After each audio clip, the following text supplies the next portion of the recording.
In early 1944, Japan thought it had found the key to stopping America's Pacific advance: build vast island strongholds. Fill them with steel bunkers, giant artillery, and thousands of elite troops. Position massive coastal guns aimed at every beach. And wait for the Americans to bleed themselves dry, attacking head-on. It was a strategy rooted in centuries of samurai doctrine: death with honor over retreat with shame.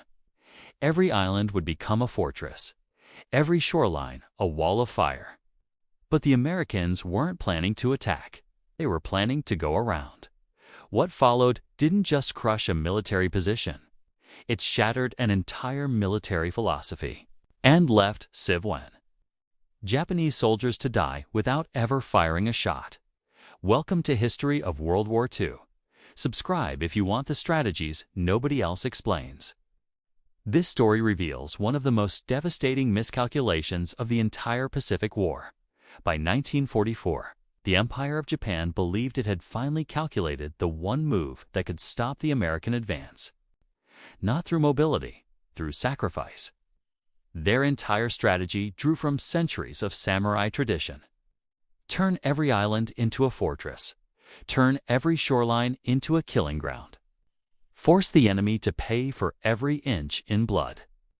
They had studied Tarawa, and November 1943, over 1,000 Marines died, storming a coral reef not even 1 mile wide. The battle lasted 76 hours. American bodies floated in the lagoon. Landing craft burned on the beaches. The cost of taking that tiny island shocked the American public. To Japanese commanders, this wasn't a tragedy. It was a blueprint. They envisioned repeating that horror on a scale so brutal that the United States would reconsider its Pacific campaign entirely. If 1 mile of coral cost 1,000 American lives, what would happen when they attacked islands with 10 times the fortification? So they built, on Jaluit, on Mili, on Wotje, on Maloelap, on dozens of other islands throughout the Marshall Islands chain. Japanese engineers poured reinforced concrete into bunkers carved low to the ground. They mounted massive coastal guns aimed toward expected landing beaches. Thousands of troops were positioned in layered defensive grids with orders to fight to the last round, the last breath. These weren't temporary positions. They were intended to be permanent monuments to defiance. The islands were treated as if they were castles from feudal Japan. The soldiers inside were reminded daily of the code: death with honor. No retreat, no surrender. The fortifications were impressive. Concrete walls thick enough to withstand naval bombardment. Interlocking fields of fire that would shred any landing force. Underground tunnels connecting defensive positions. Ammunition stores buried deep beneath the sand. Japanese commanders looked at their creation and saw invincibility. They saw the end of the American advance. But what if the Americans never attacked those islands at all? What if all that concrete, all those guns, all those elite troops were pointed at beaches where no enemy would ever land? Beneath Japan's confidence lay a fatal miscalculation. These defenses relied on one assumption: that America would fight the same war Japan prepared for, that they would arrive in rigid formation, frontal assaults, predictable phases of bombardment followed by beach landings. Japanese commanders believed American thinking was procedural and unimaginative, bound by military tradition rather than innovation. They expected the enemy to hammer the strongest points, not question why those points existed. Yet while the Japanese fortified the obvious, American strategists studied the gaps. They weren't planning to break the fortress. They were planning to make it irrelevant. While Japan poured concrete and pride into its fortress islands, American intelligence quietly rewrote the playbook for how wars would be fought. By 1943, U.S. codebreakers at Station Hypo had already cracked key elements of Japanese naval encryption. Every reinforcement schedule, every supply route, every defensive blueprint, all of it was feeding into American analysis. But what they discovered went beyond strategic positioning. It exposed a structural flaw in the entire Japanese doctrine. Behind the ring of heavily fortified outer islands sat Kwajalein Atoll, the administrative heartbeat of the Marshall Islands, the command center that coordinated everything. And it was barely defended. Kwajalein housed roughly 5,000 personnel, but only around 1,200 were trained combat troops.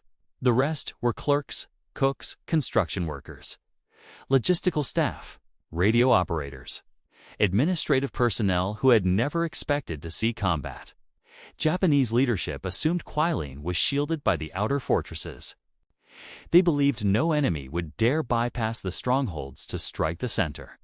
The outer islands would absorb any attack. Kwajalein would remain safe. In Pearl Harbor, Admiral Chester Nimitz gathered his inner command and studied the island clusters laid across the map. His generals pointed to the strongholds, the obvious targets, the islands bristling with guns and bunkers and elite troops. Nimitz pointed to the center. "Why strike strength," he asked, "when weakness is exposed?" His words flipped decades of conventional war strategy on its head.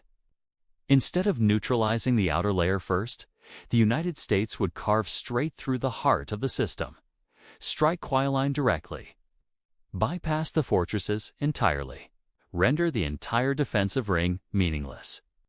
The gamble wasn't just tactical, it was psychological.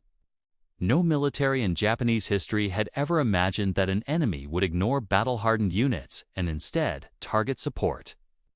Infrastructure. The concept violated everything Japanese commanders believed about warfare. Even as Japan monitored American radio traffic, they failed to spot the shift in logic. They believed the bombing campaigns on outlying islands confirmed their expectations. Massive preparation before inevitable frontal assaults. But the Americans were only staging a performance. The real attack route had already been chosen, and no Japanese commander was looking in that direction. If you're finding this strategy fascinating, drop a comment below. I read every one. As 1943 turned into 1944, American battle groups advanced toward the Marshall Islands, but not with the intent Japan expected. Rather than preparing for a direct landing on the fortified outer islands, U.S. forces began orchestrating a meticulously calculated deception. Aircraft carriers launched wave after wave of bombers, lighting up the skies above Jaluit, Mili, Wotje, and Maloelap. Naval artillery tore into airfields and coastal gun emplacements with relentless precision. Explosions rocked the fortress islands day after day. To the defenders, this was the prelude to another Tarawa. Intense softening of the target before bloody ground combat. Exactly what they had prepared for. Exactly what their doctrine predicted. Reconnaissance observers radioed reports back to Japanese command with confidence. The enemy prepares for invasion. Their doctrine seemed validated. Every explosion looked like proof the Americans were predictable. Mechanical, just as expected. But the truth was far more dangerous. Those bombardments weren't designed to destroy the islands. They were designed to hold attention. Beneath the thunder of naval guns, U.S. intelligence confirmed that Japanese observation patterns were behaving exactly as predicted. Focused outward, toward the beaches they believed were the inevitable landing zones. Toward the killing grounds they had spent months preparing. Meanwhile, American transport fleets, shielded by weather and careful radio silence, maneuvered around the strongholds. Under camouflage discipline and night movement, they moved into position to bypass the defenses entirely. To make the deception believable, the Americans sustained the illusion for weeks. Engineers timed bomb drops to peak hours of Japanese observation. Naval gunners deliberately spread fire patterns to mimic invasion preparation. They even paused bombardments periodically, simulating troop staging cycles. Every lull encouraged Japanese forces to believe the landing would begin at dawn. It never came. On the fortress islands, elite defenders sat inside bunkers, rehearsing countermeasures for beach landings, unaware that U.S. planners had no intention of stepping foot on their beaches. They watched the skies burn. They expected death by invasion. Instead, death would come through irrelevance. While the Japanese braced to repel an army that wasn't coming, the real American fleet sailed past their guns, straight into the lagoon at Kwajalein. What the Japanese believed was dominance was distraction. What happens when an enemy appears exactly where you never expected them? When all your guns point the wrong direction? When your strongest defenses become your greatest liability? On the morning of January 31st, 1944, Kwajalein Atoll awoke to silence. The outer islands had endured weeks of shelling, but Kwajalein itself remained eerily calm. Most personnel assumed the Americans were simply not ready to breach the outer defenses yet.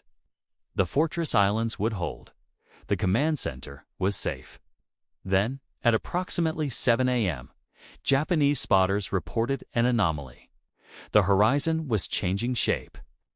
At first, they thought it was fog rolling across the lagoon. A weather phenomenon, nothing to concern the command staff. Then the mist sharpened into lines, straight lines, towering lines, metallic lines. They were not clouds. They were warships. 7 U.S. battleships, 11 aircraft carriers, dozens of cruisers and destroyers, over 200 landing ships, and approximately 40,000 American troops aboard transports, all of them moving as a single unstoppable body inside the lagoon. They had bypassed every gun Japan had aimed toward the sea. The invasion hadn't weakened the defensive ring. It had gone through it. Inside his command bunker on Roi Moor, Admiral Manzo Akiyama stepped into the observation station and watched the impossible unfold. His artillery, positioned to fire outward toward the ocean approaches, couldn't depress low enough to target ships inside the lagoon. His strongest weapons faced the wrong direction. Guns designed to destroy approaching fleets were now pointed at empty water. Before he could issue new instructions, 14-inch shells from USS New Mexico and USS Mississippi ripped through command posts. Munitions detonated. Bunkers collapsed. Communication lines severed. Headquarters fell into chaos. By 8 a.m., most Japanese field telephones were silent. Officers tried to redirect artillery toward the lagoon using manual repositioning, but the guns were too large, too fixed, too deeply embedded in concrete emplacements designed for a different kind of attack. Some crews even attempted to dig new positions under shellfire. It was futile. The enemy was not only at their doorstep, it was already inside the house. This moment has you hooked? Hit that like button. It genuinely helps. The naval bombardment transformed Kwajalein overnight. What once resembled a palm-covered atoll now looked like the surface of the moon. Its trees were not splintered. They were gone. Defensive trenches split open like cracked stone. Bunkers meant to withstand hours of shelling were shattered in minutes by naval guns designed to punch through battleship armor. For many Japanese defenders, the hardest part wasn't holding the line.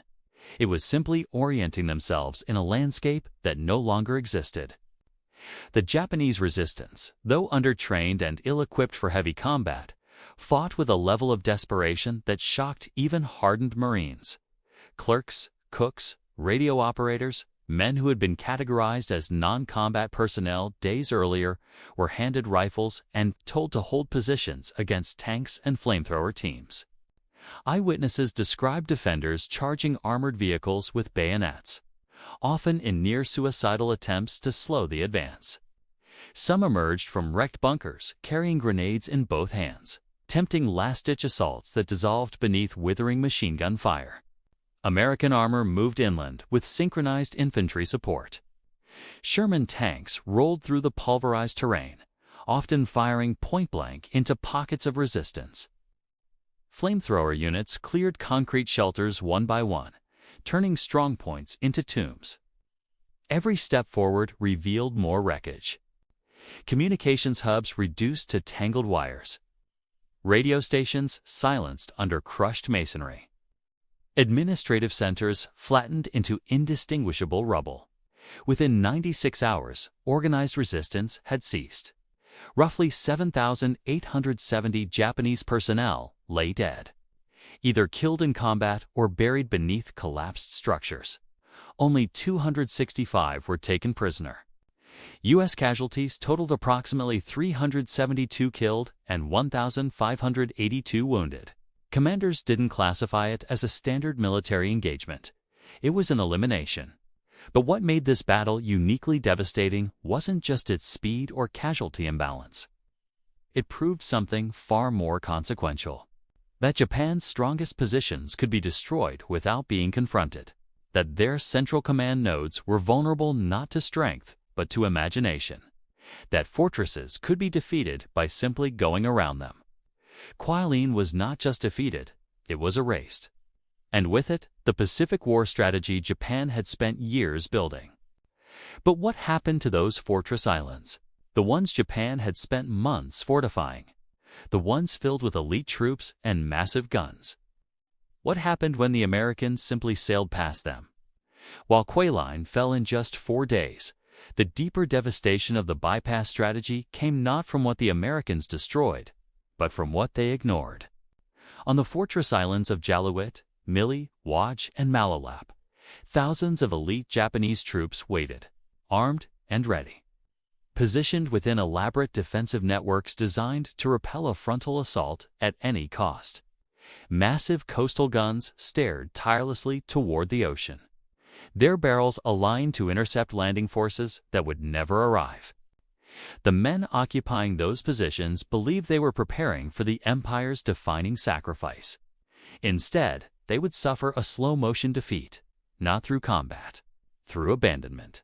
As American warships bypassed the islands entirely, moving just beyond artillery range, Japanese soldiers watched supply convoys pass along routes they no longer controlled. Their firing solutions were useless. Their fortifications, once considered impenetrable, became obsolete overnight. There was no engagement to win. Instead, they were cut off, isolated, starved, forgotten, with enemy transport routes now securely in American hands. No reinforcements or supplies could reach them, and no extraction order would come. Within weeks, the reality began to sink in. Ammunition reserves dwindled, but there were no targets to shoot at. Food supplies wore thin. Hunting was near impossible on terrain stripped bare for defensive construction. Radios fell silent as batteries died. Disease spread through the ranks. Soldiers who had prepared themselves for a glorious last stand now faced something far worse. Irrelevance? They weren't being defeated, they were being bypassed. Personal accounts describe officers struggling to explain the situation to their men. Some wrote about seeing American convoys sail peacefully past the beaches they were ordered to defend. Ships passing without challenge, without even slowing down. As if the fortress islands didn't exist. Others expressed silent rage, not at the enemy, at their own leadership, or preparing them for a battle that no longer mattered. To them, this was not retreat or surrender, it was suffocation. By war's end, more than 40,000 Japanese soldiers remained stranded on bypassed islands throughout the Pacific. Many died of starvation, disease, dehydration. Some never fired a single shot in combat. They weren't crushed by American firepower. They decayed behind fortress walls built to protect them. They had prepared to die for the emperor. Instead, they were left to wither for him. The psychological fallout from the bypass strategy proved more destructive than the naval bombardment. Japan's defensive doctrine was built on the belief that honor was earned through confrontation. That dying in battle, not surviving it, defined a soldier's purpose. But as the Americans advanced past the fortress islands without stepping foot on them, tens of thousands of Japanese troops faced a reality their training had never prepared them for. How do you fight an enemy who simply refuses to acknowledge your existence? Reports from these bypassed garrisons describe days turning into weeks, weeks into months. With no change in routine, soldiers remained at guns that never fired. Defensive trenches filled not with blood, but with rainwater. Commanders issued orders to maintain battle readiness even as supplies dwindled and morale collapsed. One officer reportedly told his men, "We trained to die standing. Now we will die waiting." For many, that waiting was far worse than combat. The isolation ate away at their discipline. With no ammunition to conserve and no orders incoming, units began rationing food so harshly that soldiers traded rifle rounds for bowls of rice. Others abandoned formation drills entirely. On some islands, men continued to practice nighttime combat maneuvers against imaginary attackers, desperately clinging to the purpose combat had promised them. But when they looked to the horizon and saw American ships sailing past without challenge, the truth settled in like a fog. They were no longer defenders. They were forgotten. From Tokyo's perspective, these outposts existed to delay the U.S. advance, but the opposite occurred. The Americans had redefined warfare around maneuver, speed, and targeted strikes, bypassing fixed positions that no longer dictated the course of the fight. What Japan believed would be an immovable wall became a static liability. Their fortresses didn't fall. They were rendered insignificant. For the men stationed there, insignificance was worse than defeat. In their final messages, some wrote that death by combat would have been an honor. Instead, they starved or succumbed to disease, casualties not of battle, but of a broken doctrine. They had prepared to die for the emperor. Instead, they vanished from history's battlefield, not through surrender, through silence. And the war had already moved on without them. The fall of Kwajalein and the abandonment of the outer strongholds didn't just mark a tactical victory. It signaled the collapse of an entire military philosophy. Until 1944, Japanese strategists believed that fortified positions, once reinforced and backed by unwavering resolve, could hold back any invading force. Their doctrine centered around the decisive battle. Draw the enemy into a brutal attritional confrontation. Bleed them dry. But the Americans didn't grind forward. They moved past. In doing so, they proved that time, mobility, and strategic precision could be more powerful than guns, bunkers, or manpower. Island hopping wasn't simply a plan. It was the evolution of warfare. Instead of fighting to destroy the enemy's strongest position, the U.S. began targeting critical infrastructure, supply lines, and command hubs. They recognized that isolating an enemy could be more efficient than battling them head-on. Every bypassed fortress became a drain on Japanese logistics, consuming resources and attention while contributing nothing to the war effort. What was once considered strength transformed into vulnerability. The Japanese High Command watched in disbelief as their most fortified islands became liabilities. The heavily armed garrisons trapped on strongholds consumed supplies that no longer existed, and yet they couldn't retreat. Each bypassed stronghold became a tomb of concrete and discipline. Meanwhile, the Americans advanced rapidly, focusing on islands with airfields or strategic positioning, effectively leapfrogging through the Pacific. What once required years of meticulous assault planning could now be neutralized with a navigational decision. This shift reshaped military thinking globally. Never again would great powers assume that static defenses alone could guarantee survival. Kwajalein marked a turning point where maneuver warfare proved superior to positional warfare. Later operations at Saipan, Tinian, and finally Iwo Jima reflected this evolution. Choose critical points. Isolate the enemy. Force them to collapse from within. Japan had prepared for a warrior's last stand. The United States brought a strategist's scalpel. Their fortresses didn't fail because they were weak. They failed because they were immobile in a war that demanded movement. The battlefield had changed, and Japan had not. The fall of Kwajalein was more than a tactical victory. It was a moment where history shifted direction. What collapsed in those 4 days wasn't just a chain of Pacific islands. It was an entire centuries-old philosophy of war. Japan entered the conflict believing that honor came from holding ground. That sacrifice could outweigh technology and cunning. They clung to the idea that the strongest position, fortified and defended with absolute commitment, would force their enemy into predictable confrontation. Instead, the Americans proved that the deadliest weapon in war is not firepower. It's unpredictability. For centuries, military strategy across cultures revolved around decisive battles fought at chosen strongpoints. Kwajalein shattered that idea. The U.S. didn't attack strength. They redefined success by bypassing it. In doing so, they forced Japan's fortresses to rot into their own graves. The strongest islands became the slowest moving assets. The elite troops became stranded liabilities. It wasn't brute force that defeated them. It was adaptation. Survivor accounts from bypassed islands speak of men who realized too late that they had prepared for the wrong war. Some wrote home that their greatest defeat was not being killed by the enemy, but falling without having the chance to fight them. They had been trained for dramatic last stands, yet met their end in silence. Watching ships pass by without firing a round, their existence was erased not by destruction, by indifference. The Americans didn't just conquer terrain, they weaponized time. Each bypassed island was proof that strategy could defeat courage, that intelligence could outmaneuver tradition.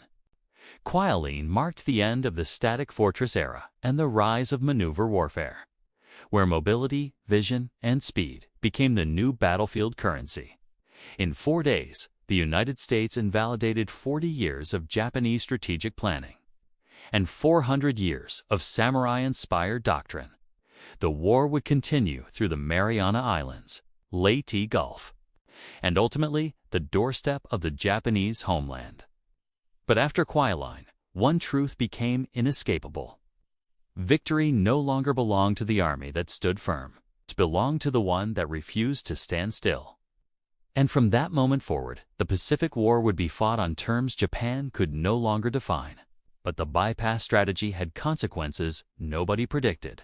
On one island, Japanese soldiers held out for years after the war ended, refusing to believe Japan had surrendered, fighting a war that was already over. What happened when they finally emerged from the jungle is one of the strangest stories of the entire Pacific War. Next time, we'll tell that story. Make sure you're subscribed so you don't miss it. If this story changed how you think about Pacific War strategy, share it with someone who loves military history. Comment below and tell me what surprised you most. Thanks for watching History of World War II. We bring you the strategies, the decisions, and the consequences that shaped the greatest conflict in human history. Hit subscribe and the bell for news stories every week. Until next time, remember, sometimes the strongest fortress is the one your enemy simply walks around. I'll see you in the next one.